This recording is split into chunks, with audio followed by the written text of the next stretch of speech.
سوال یہ تھا دعا کیا ہے؟ دعا عبادت ہے، دعا شفا ہے، دعا راحت ہے، دعا سکون ہے، دعا بند دروازوں کو کھولنے کا نام ہے، دعا غم کو خوشی میں بدلنے کا نام ہے، دعا اللہ سے مانگنے کو کہتے ہیں، دعا میں دل کا حال بیان کیا جاتا ہے۔ ہم دعا کی طاقت کو بہت ہلکے میں لیتے ہیں۔ ہم اللہ سے دعا تو مانگ لیتے ہیں پر ہمارے ذہن میں بے شمار سوالات گردش کرتے رہتے ہیں کہ اللہ نے میری دعائیں سنے گا، اللہ میری دعا قبول فرمائے گا یا نہیں۔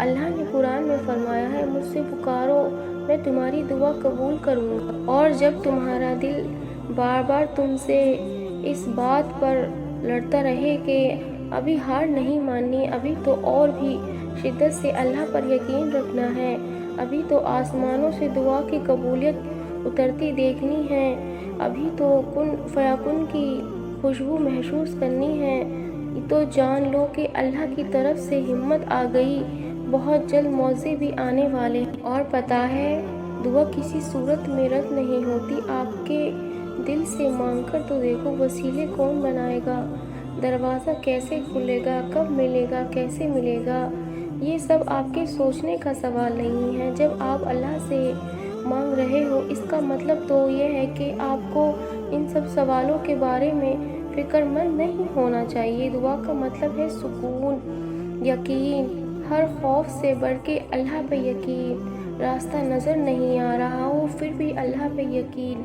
اور تمہیں کیا لگتا ہے دعا تم اپنی مرضی سے مانگتے ہو؟ نہیں، یہ دعائیں، یہ طرب، تہجد کے سجدے سب اللہ کے علم میں ہیں، یہ سب قسمت میں ہے کہ کس نے کیا مانگا ہے اور کیا نہیں۔ دعائیں بھی نصیب سے ملتی ہیں اور دعائیں نصیب کو بدل دیتی ہیں، تو یہ مت سمجھو دعائیں بیکار ہیں، دعائیں کبھی ضائع نہیں جاتی۔ دعائیں ہیں جو انسان کو مچھلی کے پیٹ سے باہر نکال لاتی ہیں، دعائیں تو ہیں جو سمندر کے 2 حصے کر سکتی ہیں۔ اس کی طاقت کو ہلکے میں مت لو، جو چاہو اپنے رب سے مانگ سکتے ہو، طرب سے مانگو، یقین سے، میرا رب دے گا، ضرور دے گا۔ اور تمہارا مسئلہ پتہ ہے کیا ہے؟ تم نے صرف زبان سے اقرار کیا ہے کہ مجھے اللہ پہ بھروسہ ہے، دل سے نہیں کہا۔ تمہیں ابھی بھی ڈر ہے کہ کہیں یہ نہ ہو جائے، وہ نہ ہو جائے، میری دعا قبول نہ ہوئی، پھر اللہ کے دیے فیصلوں پر راضی ہو جاؤ۔ اللہ نے کہہ دیا ہے کہ تم چاہ بھی نہیں سکتے جب تک میں نہ چاہوں۔ تمہیں کیا لگتا ہے یہ دعا کی توفیق تمہیں اپنی مرضی سے ہے؟ یہ چاہت دل میں تمہیں اپنی مرضی سے ڈالی ہے؟ ایک پتا بھی اللہ کی مرضی کے بغیر نہیں ہل سکتا۔ تم جلدی میں ہو اس لیے دکھی ہو، تم چاہتے ہو کہ سارے کام ابھی کے ابھی سدھر جائیں، حالانکہ اللہ کو بہتر معلوم ہے کہ کون سا وقت بہتر ہے کون سا نہیں۔ ہمارا کام صرف دعا کرنا ہے، اللہ پہ یقین رکھنا ہے، ہر شخص سے پاک یقین، اللہ ہم سے راضی ہو جائے، بس اس بات کی دعا کریں۔ اللہ دعاؤں کے انتظار کے ذریعے آزماتا ہے، وہ قبولیت میں دیری کرتا ہے تاکہ تمہارا یقین دیکھ سکے اور یہ دیکھ سکے کہ جو تم مانگ رہے ہو کیا تمہیں واقعی اس کی چاہ ہے۔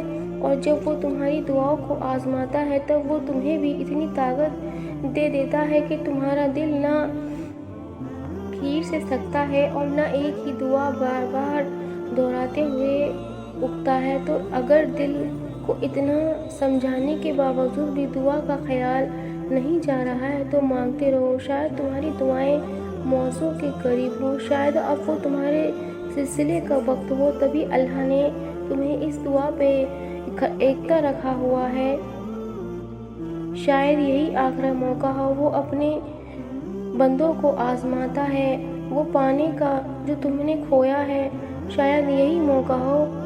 اللہ نے کہا ہے مجھ سے مانگو، جب اس ذات نے کہہ دیا ہے مجھ سے مانگو میں دعا قبول کروں گا تو شک تو بنتا ہی نہیں ہے۔ ہاں معلوم ہے کبھی کبھی ایسا لگتا ہے کہ سب ختم ہو گیا، کوئی راستہ نہیں بچا، پر ایک راستہ ہمیشہ بچا ہوتا ہے، وہ ہے معجزت راستہ۔ جب یونس علیہ السلام مچھلی کے پیٹ میں تھے تو خود سوچو کہ کوئی راستہ تھا، ہر طرف اندھیرا اندھیرا، مچھلی کے پیٹ کا اندھیرا، سمندر کی گہرائیوں کا اندھیرا، انہوں نے کیا کیا کیا کیا تھا، اللہ سے مدد کی طلب کی تھی، تم بھی وہی کرو اور دیکھنا اللہ وہاں سے راستے نکالے گا جہاں تمہاری سوچ بھی نہیں پہنچ سکتی۔